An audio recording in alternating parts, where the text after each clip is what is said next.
You know, there's policy choices that we make, but certainly I see it from, I'm a mother of two little kids, 2 and 3 years old. I don't want them to do drugs. No one does. I want to make sure they're educated. I don't want them to drink. I don't want them to consume tobacco. But I think eventually, let's be realistic, they probably will try it. So I want to make sure my kids know what they're putting in their body, what the harms and the risks. And I think the state has a public health and a public safety interest in making sure that we know what we're doing. The biggest argument, and I've heard them all, and they're very legitimate, all of them.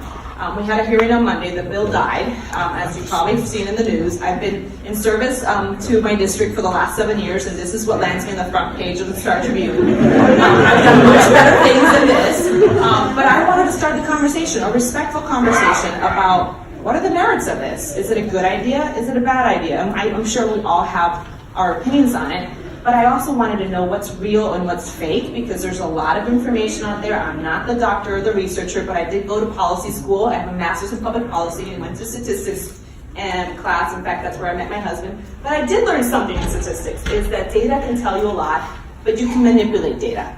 So I want to be informed. If I'm going to vote on a bill to legalize recreational cannabis in Minnesota, I want to make sure it's the most responsible framework we have. And if it doesn't happen, and we're the last state to do it, I'm fine with that too. For me, it's not about the tax base, although I did put in the amendment on Monday, the highest tax rate. And here's why. I've been doing some of the research and talked to an economist who actually came from the University of Minnesota and the University of Oregon. And he's been doing some research on all the data that's available. And we don't have a ton of data that researchers are looking at. But he was saying in Washington, they have the highest tax rate. It's at 37%. And their black market actually decreased by tenfold. And they haven't maximized their tax, meaning that they could tax it higher and they still wouldn't have an effect in the black market. They would still make a profit. So that was interesting to me. I always thought, let's have the lowest rate if we're going to do that to minimize the black market, but it doesn't actually work that way. And there's many factors and there's more data behind it, so I'd be happy to show you the information I'm looking at, because it's a lot. So that's basically in a mouthful why I took it on. I've gotten emails saying, good for you. I've gotten emails, you're a disgrace. I've gotten it all.